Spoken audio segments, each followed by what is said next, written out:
রাসূলুল্লাহ সাল্লাল্লাহু আলাইহি ওয়াসাল্লাম 40 বছর পর্যন্ত উনি নিজে তো নবী ছিলেন না, উনি নবী হয়েছেন তারপর। রাসূলুল্লাহ সাল্লাল্লাহু আলাইহি ওয়াসাল্লাম 40 বছর বয়সে নবী হয়েছেন। আহমদুল্লাহ সাহেবকে বলতে চাই, আমি 48 ঘন্টা সময় দিলাম, তার বক্তব্যকে উদ্ধ করতে হবে, তওবা করতে হবে, জাতির কাছে ক্ষমা চাইতে হবে। আজকে আমরা দিন ইসলাম ছেড়ে মুসলমানরা বদ্দিনের পিছে দৌড়াই, সেজন্য পৃথিবীর বিভিন্ন ভূখণ্ডে আমরা মার খাচ্ছি।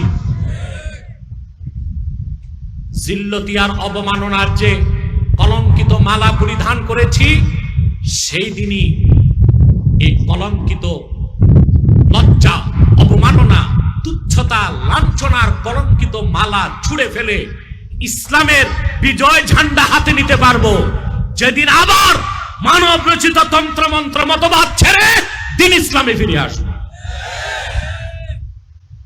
ঠিক কিনা? আবু দাউদ শরীফের হাদিস, আল্লাহর হাবিবের সাদ করেছেন,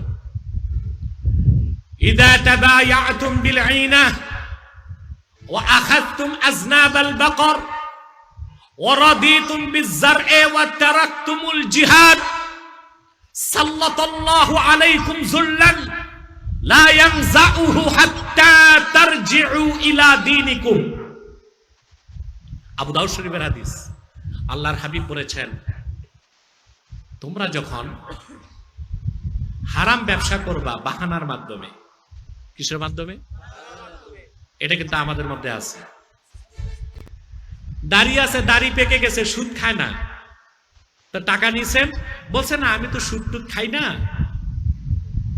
ওই মাসে 1 বস্তা চাল দিয়ে, 1 বস্তা, তো 12 মাস পর 10,000 টাকা ফেরত নিছে, ফাঁকে দিয়া 12 বস্তা চাল খাইছে, ওটাই সুদ। এমনি খায় নাই। এটা হচ্ছে এই না, এটা কি বাহানা। সরাসরি সুদ খাইতে পারে না, হিলা করে খায়। কি করে খায়?